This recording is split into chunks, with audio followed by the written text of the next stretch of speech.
오늘 말씀은 역대상 29장 1절부터 9절 말씀입니다. 저 한 절, 여러분 한 절 봉독하시고 9절은 함께 읽겠습니다.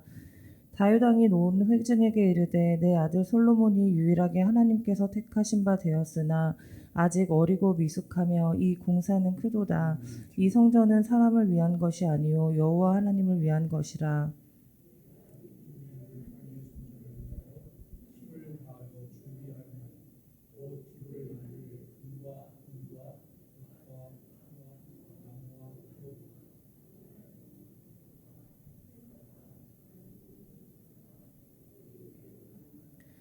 성전을 위하여 준비한 이 모든 것 외에도 내 마음이 내 하나님의 성전을 사모함으로 내가 사유한 금, 은으로 내 하나님의 성전을 위하여 드렸노니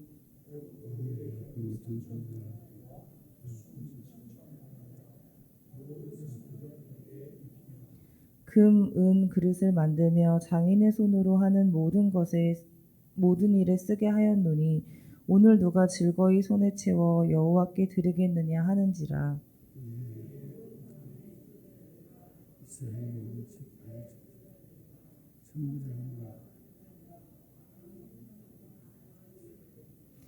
하나님의 성전 공사를 위하여 금 5천 달란트와 금 10,000다락, 은 10,000달란트와 놋 18,000달란트와 철 100,000달란트를 드리고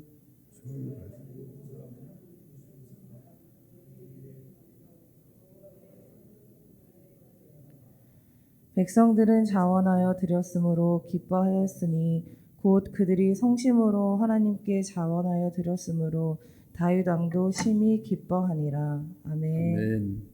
함께 인사하겠습니다. 아시레. 오늘 역대상 29장 1절로 9절까지 말씀을 함께 읽었습니다. 오늘 본문을 통해서 하나님께서 우리에게 전하시려는 말씀이 무엇일까를 함께 살펴봅니다. 오늘 본문을 바로 이해하기 위해서 첫째 우리에게 필요한 것은 본문 내용을 자연스럽게 관찰해야 한다라고 하는 것입니다. 성경을 보면서 성경의 내용이 무엇인가를 관찰하는 것이 필요합니다. 두 번째 필요한 것은 그 관찰한 내용들을 해석하는 것입니다. 세 번째는 그것을 우리의 삶 속에 오늘을 살아가는 우리에게 어떻게 적용하며 실천할 것인가를 우리가 잘 생각하면서 그 내용들을 보는 것이죠. 본문 내용을 나 자신이나 내가 처해 있는 상황 또는 내가 겪은 경험 등과 연결시키지 않고 그 본문의 시대 배경에 맞게 이해해야 된다라고 하는 거예요. 그러니까 지금 내가 처해 있는 상황, 내 경험, 이것은 다 배제하고 성경이 기록될 그 당시에 이 본문 말씀을 왜 기록했을까? 무슨 의도로, 무슨 의미로 말씀하셨을까를 우리가 먼저 찾아봐야 된다라고 하는 것입니다. 여러분, 다윗이 이스라엘의 왕이잖아요. 그런데 이 성경이 기록되어지는 이 내용들, 그러니까 성경이 기록되어지는 것은 훨씬 후예요. 지금 이 상황들을 살펴보면 다윗 왕은 태평성대를 누리고 이제 그의 인생 말년인 거예요. 궁궐도 화려하게 잘 지었고 모든 것이 안정된 가운데 생활을 해요. 그런데 그의 마음에 늘 밟히는 게 있어요. 마음이 편안하지 않은 것이 있어요. 그것이 뭐냐면 하나님께서 출애굽 때 만드셨던 성막, 그 성막이 너무 오래돼서 다 낡았잖아요. 낡은 성막이 그대로 있는 것을 그가 보면서 늘 마음이 편안하지 않아요. 마음이 편안하지 않아서 이제 그 하나님을 위해서 좋은 성전을 좀 지어야 되겠다. 여러분, 성막과 성전의 차이를 아세요? 그리고 구약에서 말하는 성전과 또 신약에서 말하는 성전의 차이를 아세요? 그리고 신약에서 말하는 성전과 나와 관련된 성전의 그 차이를 혹시 여러분 아시나요? 이것은 우리가 오늘 말씀을 나누는 중요한 키들이에요. 여러분, 다윗이 성전을 짓기를 원해서 하나님께 말씀을 드렸어요. 하나님, 성전을 짓고 싶어요. 성전 짓는 것을 허락해 주세요. 우리가 여러분, 우리 생각 같으면 그래? 어떻게 그렇게 기특한 생각을 했어? 그러면서 여러분 성전을 짓도록 우리는 이야기를 할 것 같아요. 근데 하나님은 아니라고 말씀하세요. 안 돼. 너는 그것을 지을 수 없어. 하나님은 다윗이 성전을 짓는데 적임자가 아니라는 거예요. 그리고 그 아들 솔로몬에게 성전을 짓도록 허락하겠다라고 하는 말씀을 하나님이 하세요. 역대상 28장에 의하면 다윗 왕은 하나님께서 알려주신 설계도에 따라서 모든 성전을 짓는 재료들을 준비하고 아들 솔로몬에게 성전 짓는 일을 잘 감당하기를 당부하는 내용이 28장에 나와요. 이제 다윗 왕은 본문 이제 29장 1절로 5절에서 보는 대로 온 회중들에게 성전 짓는 일에 자원하여 참여해 주기를 호소하고 있는 내용을 우리가 만나게 됩니다. 1절에서 다윗 왕은 솔로몬이 하나님의 택하신 바 되어 성전 건축을 하게 되었지만 아직 어리고 경험 없는 미숙한 사람이기 때문에 백성 전체의 참여가 필요하다는 사실을 먼저 말해요. 그처럼 전 백성의 참여가 필요한 이유는 그들이 지어야 될 성전이 단지 다윗 자신이나 솔로몬을 위한 것이 아니기 때문이에요. 하나님을 위한 것이기 때문에 여러분, 하나님을 기쁘시게 하기 위한 역사에 모든 백성이 다 참여해야 된다는 거예요. 여기 모든 백성이라고 말할 때 왜 여러분 이스라엘 모든 백성을 말할까요? 이스라엘 백성은 하나님의 백성이에요. 선민이에요. 어느 한 사람도 제외됨 없이 선민이기 때문에 그 일에 참여할 수 있어야 된다라고 하는 것이죠. 이처럼 성전 건축은 하나님 그분을 위한 것이기 때문에 다윗 왕 스스로가 자신의 힘을 다해 정성껏 필요한 대로 준비해 놓았다고 2절에서 말하고 있어요. 여러분, 금으로 만들어야 될 부분을 위해서는 금을, 은을 써야 될 부분을 위해서는 은을, 또 필요에 따라서 필요한 만큼 다 알맞게 놋과 철과 나무며 기타 여러 가지 아름다운 보석과 필요한 재료들을 이미 충분히 예비해 놓았다고 말을 해요. 3절과 4절에서 다윗 왕은 하나님의 전을 건축하기를 너무 기뻐함으로 자신도 자신의 사유재산을, 자기 개인의 재산을 다시 하나님께 더 드렸다라고 말을 해요. 여러분, 다윗은 하나님을 얼마나 사랑했는지, 하나님이 기뻐하시는 일이라면, 주를 위한 일이라면 무엇이든지 할 만한 마음의 준비가 되어 있는 이 자세를 보게 돼요. 하나님으로부터 본인은 적임자가 아니라고 거절당했지만 아들 솔로몬을 통해서 성전을 건축할 수 있도록 자기가 가진 것을 힘써 하나님께 드리는 일을 하고 있어요. 우리는 여기서 한 가지 중요한 것을 보아야 돼요. 우리가 여러분 신앙생활을 하다 보면 주를 위해서 한다고 하면서도 내가 주역이 되기를 원해요. 내가 주인공이 되기를 원해요. 내가 주도하면 헌신을 좀 해요. 그런데 내가 주도하지 않으면 거지 동냥하듯이 생색만 내고 끝낼 때가 많아요. 여러분, 이것은 신앙이 아니에요. 오늘 우리는 다윗을 보면서 여러분, 다윗이 이러한 사실을 말하는 것은 자신이 그렇게 많이 바쳤다는 것을 자랑하려고 하는 것이 아니에요. 하나님의 전을 건축하는 일이 얼마나 중요하고 기쁜 일인가 하는 것을 역설하기 위함이라고 하는 거예요. 근데 여러분, 다윗이 바친 보물의 양을 살펴보면 기절초풍할 정도로 많아요. 어떻게 이렇게 많이 할 수 있을까 하는 생각이 들 정도로 오빌에서 나는 최고 품질의 금 3,000달란트라 그래요. 3,000달란트 그러면 우리가 여러분 실감이 안 되잖아요. 이게 얼만큼이냐면 1,100톤이에요. 1,100톤. 우리가 여러분 시중에 이렇게 다니는 자동차들을 보면 1톤차, 2톤차, 2.5톤차, 여러분 5톤차, 이삿짐 나를 때 여러분 이삿짐에 그 실는 보통 큰 트럭이 5톤 트럭이에요. 그 트럭에 실을 수 있는 금의 무게라고 한번 생각해 보세요. 그래서 여러분 여기 이 3,000달란트 110톤은 보통 체격을 가진 어른들의 2,000명의 무게예요. 그게 뭐라고요? 금이요. 금. 그 다음에 천은 잘 세련된 은 7,000달란트인데 260톤이에요. 어른 5,000명 정도의 무게예요. 이걸 보면서 와, 다윗이 하나님으로부터 얼마나 많은 복을 누렸으면 이런 것을 하나님께 드릴 수 있을까? 부자는 늘 헌신을 잘할 수 있죠? 어떻게 생각하세요?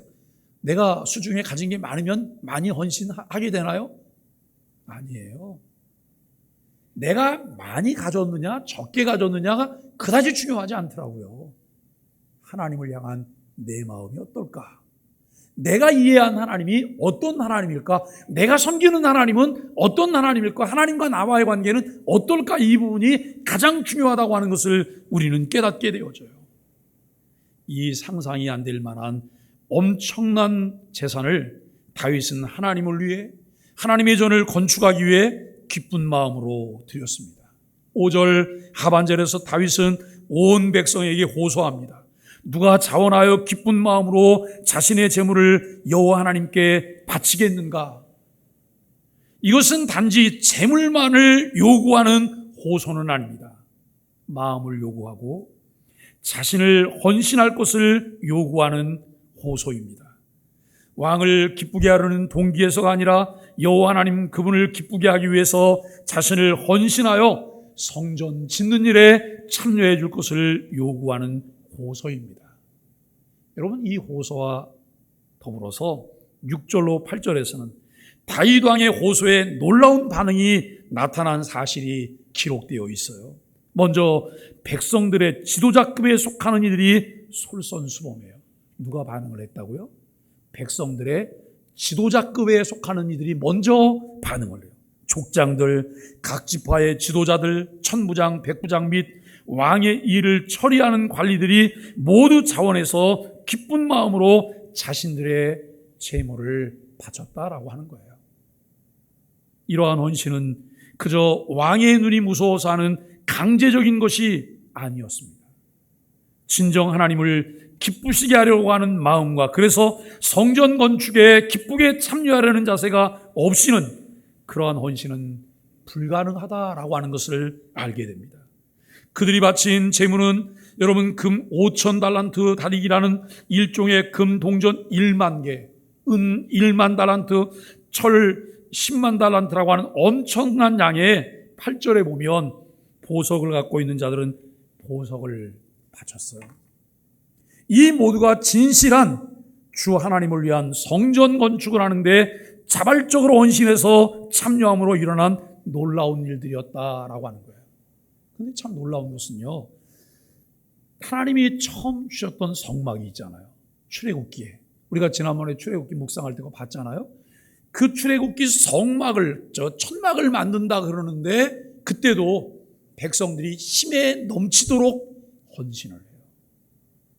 힘 자랑한 게 아니잖아요. 하나님을 사랑함으로, 하나님을 신뢰함으로 그들이 하나님께 그것을 드리는 거예요. 그런데 솔로몬 성전을 준비하는데도 그들이 힘을 다하여서 그 일을 해요. 여러분, 세 번째, 이제 두 번째 성막 솔로몬 성전, 그 다음에 두 번째 성전이 수룹바벨 성전이에요.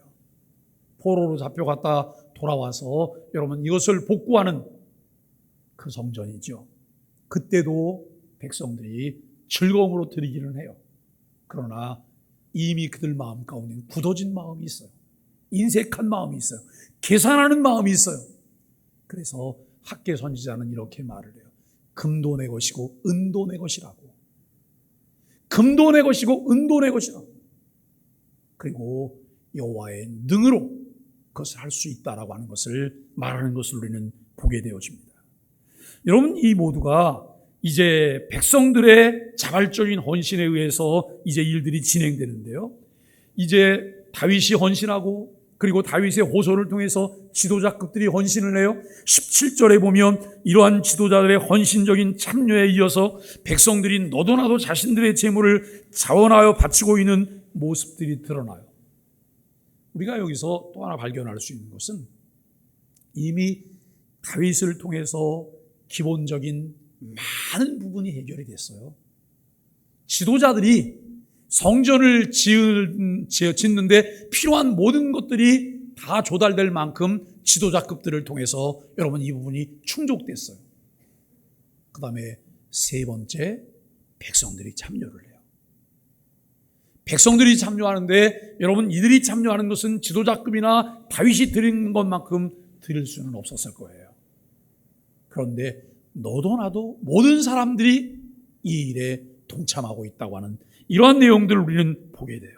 하나님을 향한 다윗 왕의 사랑과 헌신이 온 백성에게 파급될 뿐만 아니라 주를 위해 그 성전 건축에 참여하기 위해서 서로 앞을 다투어 자원하여 바치며 제물을 드리는 그들의 모습을 구절이 설명해 주고 있어요. 여러분, 우리 한국교회가 지금 한 130, 40년 이렇게 지나왔잖아요. 우리 한국교회는 그야말로 전무후무한 많은 역사의 기록들을 가지고 있는 교회예요. 하나님의 놀라운 일들이 있었고 은혜를 입었던 사람들의 헌신에 의해서 1세기 만에 정말 괄목할 만한 성장을 이뤘어요.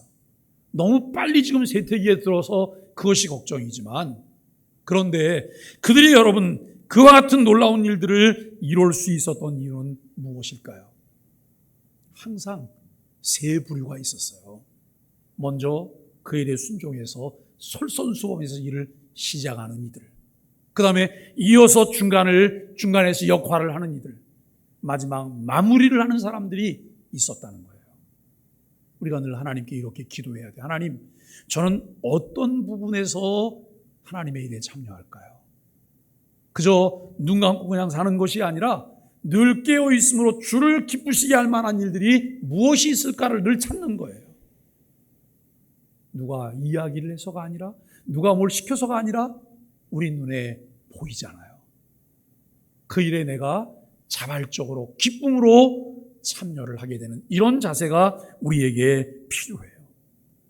여러분, 백성들도 그 지도자들의 본을 받아 자원해서 기쁜 마음으로 바쳤을 때 그들이 정말 기쁘고 다른 사람들이 기쁜 마음으로 자원하는 것을 보면서 기쁘고 온통 즐거움과 기쁨으로 가득 찬 장면이 아닐 수 없다는 거예요.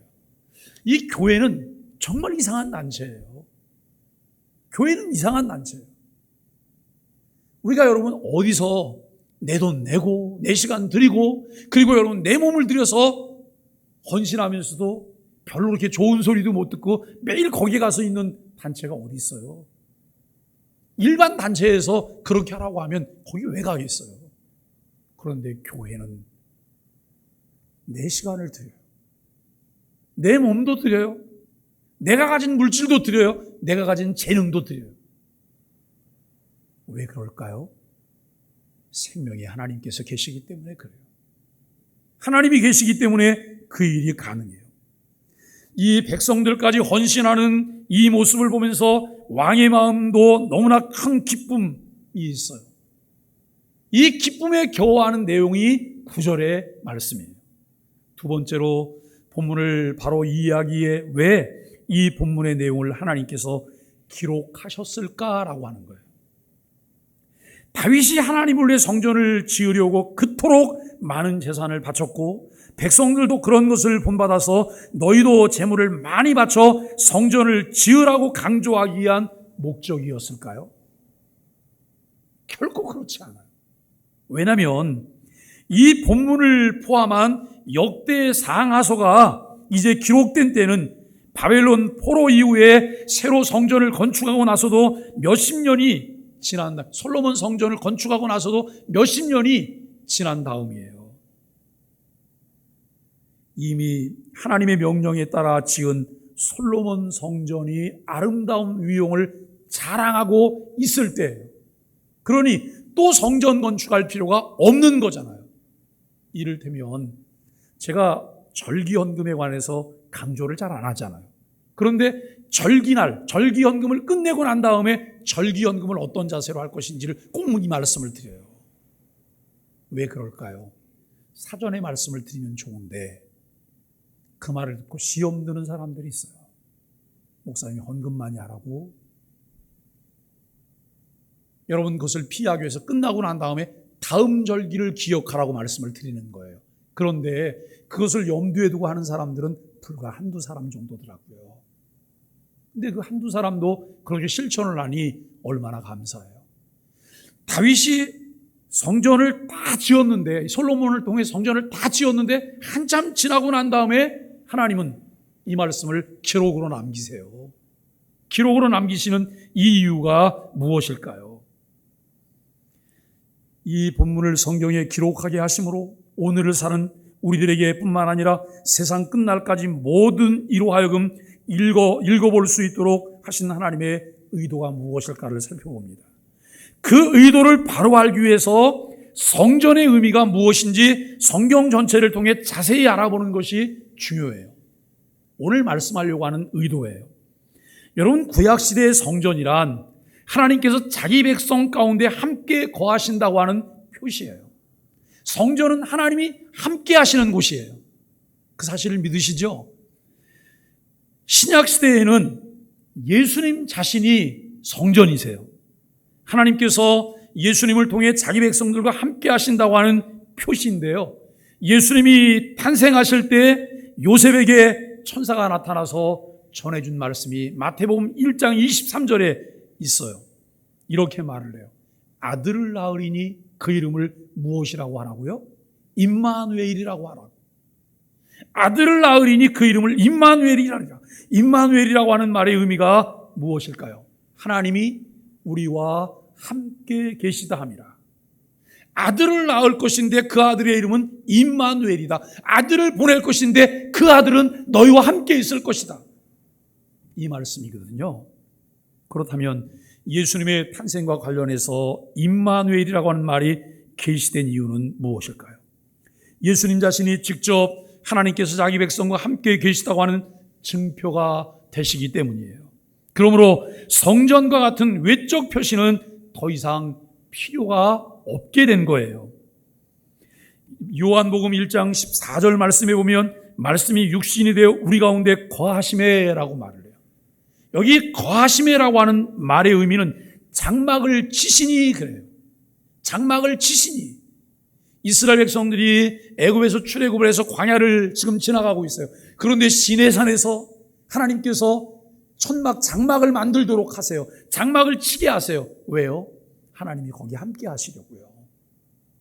그런데 예수님께서 이 땅에 육신으로 오셨어요. 이 육신으로 오셔서 우리 가운데 거하시는데 왜 오셨냐면 장막을 치시기 위해서요. 우리와 함께 하시기 위해서 예수님께서 오셨다고 하는 거예요. 우리가 잘 아는 대로 솔로몬 성전을 건축하기 이전에는 장막이 있었습니다. 요 하나님께서 모세에게 일러서 주께서 자기 백성 가운데 거하신다고 하는 표로 장막을 짓게 했습니다. 그런데 이것을 거룩하고 구별된 장막이라고 해서 뭐라고 불러요? 성막이라고 부르는 거예요. 성막이라고. 그런데 이 장막이 오랜 세월이 지나며 낡게 되자 하나님의 허락을 얻어서 지은 건물이 솔로몬 성전입니다. 장막이나 성전이나 마찬가지로 하나님께서 자기 백성과 함께 하신다고 하는 상징이며 징표입니다. 그러나 예수님이 이 땅에 오심으로 하나님 자신이 직접 우리 가운데 장막을 치셨습니다. 우리 가운데 친히 거하십니다. 더 이상 상징이나 외적인 표시가 없게 되었습니다. 예수님 자신이 이제는 우리 가운데서 성전이 되셨기 때문입니다. 그뿐만 아니라 구약시대의 성전에 사던 기능들은 예수님께서 이 땅에 오셔서 죽으시고 살아나심으로 다 이루셨습니다. 여러분, 예수님이 십자가에 못 박히시면서 십자가에서 7마디를 하시잖아요. 마지막 하셨던 말씀이 무슨 말씀이세요? 다 이루었도다. 다 이루었도다. 다 이루었도다라고 하는 이 말의 의미가 무엇일까요? 오늘 우리가 말씀을 함께 나누는 이 부분과 밀접한 관계가 있는데요. 우리는 구약시대에 행하던 제사나 희생제물을 더 이상 행하거나 바치지 않아요. 왜 그럴까요? 예수님이 다 이루셨기 때문에. 요한복음 2장 13절로 22절 말씀에 유월절 때 예수님께서 성전에 올라가셔서 장사꾼들을 다 내쫓자 유대인들이 이렇게 말을 해요. 내가 무엇이 간데 이런 일을 행하느냐? 무슨 일을 할 만한 권한이 내게 있느냐? 그런 증거를 보이라고 말을 해요. 그때 예수님께서 이 성전을 헐라 내가 3일 동안에 일으키리라라고 말씀을 하십니다. 유대인들이 깜짝 놀라요. 왜요? 그 성전은 세 번째 성전인 헤롯 성전인데, 그 성전은 헤롯이 유대인들의 환심을 사기 위해서 헤롯이 지은 거예요. 하나님을 사랑하기 때문에 지은 것이 아니라 자기를 위해서 지은 거예요. 그런데 그 성전을 짓는데 얼마나 걸렸어요? 46년이 걸렸어요. 그런데 46년 걸린 성전을 헐면 3일 만에 짓겠다고요. 근데 여러분, 예수님이 말씀하시는 성전과 유대인들이 이해한 성전은 대상이 달라요. 그 대상이 어떻게 다르냐면, 예수님 말씀하신 헐면 3일 만에 다시 일으키신다고 하는 것은 참 성전이신 예수님 자신을 말씀하는 거예요. 너희가 나를 십자가에 못 박으면, 나를 죽이면 하나님께서 하나님의 권능으로 3일 만에 부활하게 하실 것이다라고 하는 이런 의미인 것을 알게 됩니다. 여러분, 이 말에 참된 의미를 제자들도 예수님이 십자가에 죽으시고 부활하신 후에야 깨닫고 믿게 되었어요. 제자들 참 부럽잖아요. 그죠? 예수님하고 직접 같이 다녔으니까. 그런데 여러분, 부러울 것 하나도 없어요. 제자들보다 우리가 하나님을 이해하고 예수님을 이해하는 데 훨씬 더 유리한 조건을 가지고 있는 사람들이에요. 이미 다 기록되고 완성된 계시를 우리에게 주셔서 언제든지 우리가 전체를 다 살펴볼 수 있는 자료가 우리에게 있는 그런 시대에 우리가 살고 있어요. 분명한 성경의 가르침은, 구약 성전의 의미와 기능은 예수님에게서 완전히 이루어졌다고 하는 것을 말씀하는 거예요. 이제 더 이상 건물로서 성전이 필요하지 않아요. 지금도 여러분 교회를 다니면서 여기를 그냥 성전이라고 말하는 분들이 많으세요. 그냥 저는 그렇게 생각해요. 이분이 그냥 성전이라고 부르는 거예요. 근데 어떤 사람은 구약적인 의미를 담아서 성전이라고 말을 해요. 제가 여기 서 있는 이 강단이 지성소가 맞습니까? 여기가 지성소예요? 법궤가 어디 있어요? 그럼 법궤가 어디 있죠? 여기 제가 서 있는 이 부분을 지성소라고 말하는 사람은 마치 예수님이 예루살렘 성전을 정결케 하실 때 예수님을 향해서 의문을 제기했던 그 사람들과 다를 바가 없어요. 이미 예수님이 오심으로 여러분 구약의 모든 것들이 완성되어지고 2000년이 지났음에도 불구하고 예수님이 오시기 이전 시대를 살고 있는 그런 모습을 우리가 볼 수 있다라고 하는 거예요. 교회라고 말하는 교회당, 예배당은 예배와 교육과 전도와 성도의 교제 등 새로운 기능을 위해서 필요한 건물인 거예요. 마치 우리에게 집이 필요하듯이 교회들을 통해서 교회인 우리가 모여서 하나님이 기뻐하시는 새로운 기능들을 하기 위하여 건물이 필요한 것입니다. 지금까지 우리는 두 가지 성전을 살펴보았습니다. 하나님께서 함께 거하신다는 의미로서 구약의 성막 성전, 그리고 신약에서 하나님이 우리와 함께 계시기 위해 이 땅에 오신 임마누엘입니다. 예수님이 성전이라는 거예요. 그 예수님께서 성전의 의미와 기능을 다 이루셨기 때문에 이제는 그리스도를 믿는 그와 연합된 우리 그리스도인 개개인 속에 성령 하나님께서 함께 하시는 성전이 있어요. 그 성전 세 번째 성전인데요. 그 성전이 무슨 성전이에요? 다 저는 따라해 주세요. 나. 무슨 나예요? 예수 그리스도를 구주로 믿는 나예요. 예수 그리스도를 구주로 믿고 이 안에 성령님이 내 주에 계신 내가 성전이라고 하는 거예요. 그런 의미에서 우리 그리스도인 각자는 주님이 거하시는 성전인데요. 고린도전서 3장 16절 17절에 너희가 하나님의 성전인 것과 하나님의 성령인 너희 안에 거하시는 것을 알지 못하느냐라고 하는 말씀의 의미가 그런 것입니다. 우리를 위해 건물이 필요한 것이고 우리에게 주신 사명을 효과적으로 감당하기 위해서 건물이 필요해요. 예배와 교육과 전도와 성도의 교제를 위해서 필요한 것이 이 건물이에요. 그러니까 여러분, 이 건물을 사용하는데 우리가 이 건물의 사용 용도가 뭐예요? 예배, 교육, 전도, 성도의 교제. 그런데 여러분, 여기는 그냥 우리가 여기서 모여서 거룩한 예배만 하셔야 되죠? 아니요. 개방돼야 돼요. 지역사회를 위해서 개방돼야 돼요. 지역사회가 필요하다면 뭐든지 할 수 있어야 돼요. 여러분, 그 의미를 깨달은 어떤 교회들은 예배실 그 본당 자체를 예배를 드릴 때만 예배 공간이고 나머지는 체육관으로 바꿔요. 의자를 다 빼고 여러분 평일날은 주민들이 와서 체육 운동을 할 수 있도록 이 예배당을 다 개방을 해요. 난리가 나죠. 어떻게 성전에서 그럴 수 있느냐고. 근데 여러분, 어떻게 성전에서 그럴 수 있는 게 아니에요. 성전은 예수 그리스도가 성전이고 내가 성전이에요.